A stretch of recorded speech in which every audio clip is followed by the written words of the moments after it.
And എനിക്ക് feel ചെയ്യുന്ന ഗോപിക ഒരുപാട് ലക്കിയാണ്. കാരണം ഇത്രയും മനോഹരമായ സിനിമയിൽ ഇത്രയും പെർഫോം ചെയ്യാനുള്ളൊരു കഥാപാത്രം, അതും നായികയായിട്ട് ഇതിൽ ലോഞ്ച് ചെയ്യുക എന്ന് പറഞ്ഞു കഴിഞ്ഞാൽ ചെറിയ കാര്യമല്ല. I always felt that she deserves it എന്നുള്ളതാണ്. കാരണം സാന്ത്വനം കഴിഞ്ഞ് എന്ത് ചെയ്യണമെന്നുള്ള കൺഫ്യൂഷനിലായിരുന്നു പാവം. ഒരുപാട് സീരിയലുകൾ ഇങ്ങനെ വന്നുകൊണ്ടേയിരുന്നിരുന്നു, വളരെ പ്രോമിനൻ്റ് ആയിട്ടുള്ള. എനിക്കെപ്പോഴും ലൈഫിൽ തോന്നിയിട്ടുള്ള നമുക്ക് ഏറ്റവും ഡിഫിക്കൽട്ട് നല്ല സാധനങ്ങൾ വരുമ്പോൾ നോ പറയാനുള്ള ആ ഒരു ബോൾഡ്നെസ് ആണ്. And she took that. സീരിയലുകളാണെങ്കിലും വെബ് സീരീസ്, സിനിമാ ചർച്ചകൾ വരെ വന്നിരുന്നു. Something is waiting for me എന്നുള്ള വളരെ സ്ട്രോങ് ആയിട്ടുള്ളൊരു വിശ്വാസം ഗോപികയിലുണ്ടായിരുന്നു. And I think she deserves this and that wait was worth it. Abhilash bro ഇങ്ങനൊരു സംഭവം പറഞ്ഞപ്പോൾ എനിക്ക് തോന്നി ഇത്രയും റിസ്ക് എടുത്തൊക്കെ വളരെ നന്നായി എന്നുള്ളത് ഒരു വലിയ റെസ്പോൺസിബിലിറ്റി കൂടിയാണ്. ഐ ആം ഓൾസോ വെയിറ്റിംഗ് എത്ര മനോഹരമായിട്ടാണ് ആ ഒരു കഥാപാത്രത്തെ പെർഫോം ചെയ്യുന്നത് എന്ന് കാണാൻ വേണ്ടിയിട്ട്. ഒരു ചെറിയ രസകരമായിട്ടുള്ളൊരു സംഭവം ഉണ്ടായത് എന്താണെന്ന് വെച്ച് കഴിഞ്ഞാൽ, വിഷ്ണു ബ്രോനെ കാണാൻ വേണ്ടി ഞങ്ങൾ രണ്ടുപേരും കൂടി പോകുമ്പോൾ, പൊതുവേ ഗോപിക്ക് ഭയങ്കര ടെൻഷനുള്ള ആളാണ്. നിങ്ങൾ ഈ കാണുന്ന സാന്ത്വനത്തിൽ കാണുന്ന അങ്ങനെ ഒരു ആളെ അല്ല. ക്രൗഡിനെ പേടിയാണ്, മീഡിയനെ പേടിയാണ്, ക്യാമറ പേടിയാണ്, സംസാരിക്കാൻ പേടിയാണ്, തുടങ്ങിയ എല്ലാ പേടികളും ഉള്ള ഒരാളാണ്. അങ്ങനെ ഒരു വ്യക്തിയാണ്. അപ്പോൾ വിഷ്ണു ബ്രോനെ കാണാൻ പോകുമ്പോൾ എൻ്റെ അടുത്ത് വണ്ടിയിൽ പോകുമ്പോൾ ഇങ്ങനെ ചോദിച്ചു, അവിടെ ചെന്നിട്ട് എന്താ ഉണ്ടാവുക? ഞാൻ പറഞ്ഞൊരു സംവിധായകനല്ലേ കാണാൻ പോകുന്നത്. സ്വാഭാവികമായിട്ടും സംവിധായകൻ അതിലൊരു സീൻ അഭിനയിച്ച് കാണിക്കാൻ പറയും. ആണോ? അപ്പോൾ പറഞ്ഞു എനിക്ക് അഭിനയിച്ചോട്. അഭിനയിക്കാം, നല്ല പേടി. ഞാൻ ചോദിച്ചു, ചിലപ്പോൾ തൻ്റെ അടുത്ത് ചോദ്യങ്ങൾ ചോദിക്കാം, ചിലപ്പോൾ ഒരു ഓഡിഷൻ വെച്ചേക്കാം, ചിലപ്പോൾ ഒന്നും മിണ്ടില്ല, തന്നെ ഒബ്സർവ് ചെയ്തിട്ട് തിരിച്ചു പോക്കോളാൻ പറയും. എന്തുണ്ടാകാം. അപ്പോൾ അത്രയും പേടിയോട് കൂടിയിട്ട് ഞങ്ങൾ പോകുന്നൊരു വില്ലയിലാണ്. അവിടെ അസിസ്റ്റന്റ് ഡയറക്ടേഴ്സ് ഉണ്ട്, വിഷ്ണു ബ്രോ ഉണ്ട്, അഭിലാഷ് ബ്രോ ഉണ്ട്. എല്ലാവരും ഇട്ട് കഴിഞ്ഞിട്ട് അഭിലാഷ് ബ്രോ ആദ്യം അവളുടെ അടുത്ത് ചോദിക്കുന്നു, യുനോ കാർഡ്സ് കളിക്കാൻ അറിയോ? അപ്പോൾ അവൾ എൻ്റെ അടുത്ത് മുഖത്തേക്ക് വെക്കും. ഞാൻ പറഞ്ഞു, അല്ല അറിയില്ല. അഭിലാഷ് ബ്രോ വളരെ ക്ഷമയോടുകൂടി അവൾക്ക് യൂനോ കാർഡ് കളിക്കാൻ പഠിപ്പിച്ചു കൊടുത്തു. അസിസ്റ്റന്റ് ഡയറക്ടേഴ്സും വിഷ്ണു ബ്രോയും എല്ലാവരും കൂടി ഇരുന്ന് യൂനോ കളിച്ചു. അതിൽ അവൾ ജയിച്ചു. എന്നിട്ട് വിഷ്ണു പോയിട്ട് അഭിലാഷിനോട് പറഞ്ഞു, ഇവൾ നമുക്കൊരു വെല്ലുവിളിയാവുന്ന തോന്നി, ഇത്രയും കാലം ഞാനായിരുന്നു ജയിച്ചിരുന്നത്. എനിക്ക് മനസ്സിലായൊരു കാര്യം എന്താണെന്ന് വെച്ച് കഴിഞ്ഞാൽ, അത്രയും റിലാക്സ്ഡ് ആയിട്ട് സൂപ്പർ കൂൾ ആയിട്ടുള്ള ഒരു ടീമിൻ്റെ കൂടെയാണ് ഞങ്ങൾ വർക്ക് ചെയ്യാൻ പോകുന്നത്.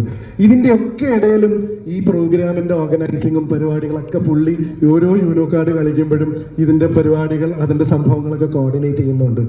എനിക്ക് തോന്നുന്നു ഈ തട്ടുപൊളിപ്പൻ സ്ക്രിപ്റ്റ് പോലെ തന്നെ ഇതിൻ്റെ ഷൂട്ടിങ്ങും ഒരു തട്ടുപൊളിപ്പൻ പരിപാടി തന്നെയായിരിക്കും. വന്നപ്പോൾ നമ്മൾ ഏറ്റവും കൂടുതൽ കണ്ട ഒരു സെൻറ്റൻസ്, ഏറ്റവും കൂടുതൽ ആഘോഷിക്കപ്പെട്ട ഒരു സെൻറ്റൻസ് എന്ന് പറയുന്നത് from the makers of Malikappuram എന്നുള്ളതാണ്.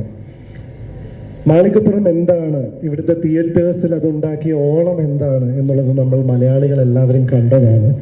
പക്ഷെ മലയാളത്തിൽ മാത്രമല്ല, ഒരുപാട് അഭിമാനത്തോടെ ഒരു മലയാളി എന്നുള്ള രീതിയിൽ ഞാൻ അവിടെ ആന്ധ്രാപ്രദേശിൽ ഇരുന്നിട്ടും ഇത് ഒരുപാട് ആഘോഷിച്ചിട്ടുണ്ട്. അതൊരു ചെറിയ കാര്യമല്ല. ഇവിടെ ഉണ്ടായിരുന്ന അതേ സെൻസേഷനായിരുന്നു ഇത് അവിടെയും.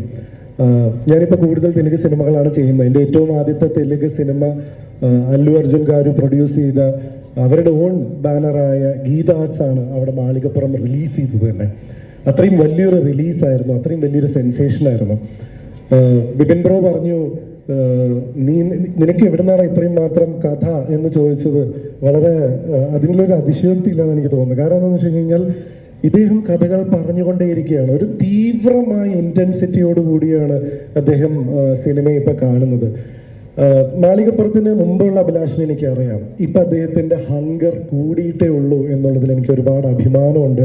മാത്രമല്ല, ചിരഞ്ജീവി സാറിനെയും നാഗാർജുന സാറിനെയൊക്കെ വെച്ച് പടം ചെയ്യുന്ന കല്യാൺ കൃഷ്ണ പോലും എന്നെ വിളിച്ചിട്ട് അഭിലാഷിൻ്റെ കൂടെ ഒരു അപ്പോയിൻമെൻറ്റ് കിട്ടുമോ, ഞാൻ കേരളത്തോട്ട് വന്നോട്ടെ എന്ന് ചോദിക്കുന്ന ഒരു അവസ്ഥയിലേക്ക് ആവുമ്പോൾ ഞാനും അവിടെ ഇരുന്ന് ഭയങ്കര അഭിമാനത്തോടു കൂടി, അഭിലാഷ് ബ്രോ ഭയങ്കര ബിസിയാണ്, എന്താ ചെയ്യുന്ന ഓരോ പരിപാടികളാണ് എന്ന് പറയുന്ന ആ ഒരു സ്റ്റേജിലേക്ക് അഭിലാഷ് എത്തി എന്നുള്ളതിൽ ഒരുപാട് സന്തോഷം.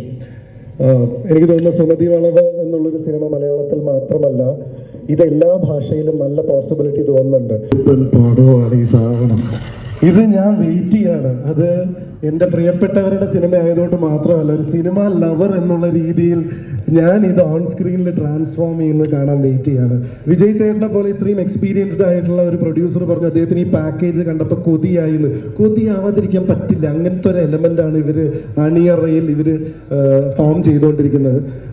ഞാൻ വെറുതെ സൂചിപ്പിച്ചു ഈ കഥ കഴിഞ്ഞപ്പോൾ, അഭിലാഷ് ബ്രോ ഇതിൽ തെലുങ്കിൽ നല്ല പോസിബിലിറ്റി ഉണ്ട്, ഓൾറെഡി നമുക്ക് ഗീതാർട്സ് ആയിട്ട് ഒരു ബന്ധമുണ്ട് എന്ന് പറഞ്ഞു. പിന്നെ നോക്കുമ്പോൾ പ്രേമലൂല എല്ലാവരും ഇതിനകത്തുണ്ട്. പിന്നെ അഭിലാഷ് ബ്രോ ഒരു വേറെ ലെവലാണ്. മാർക്കറ്റിംഗ് എന്ന് പറഞ്ഞു കഴിഞ്ഞാൽ ഇദ്ദേഹത്തിനെ കണ്ടു പഠിക്കണം എന്നാണ് എനിക്ക് തോന്നുന്നത്. He is going in the right direction. I am very happy.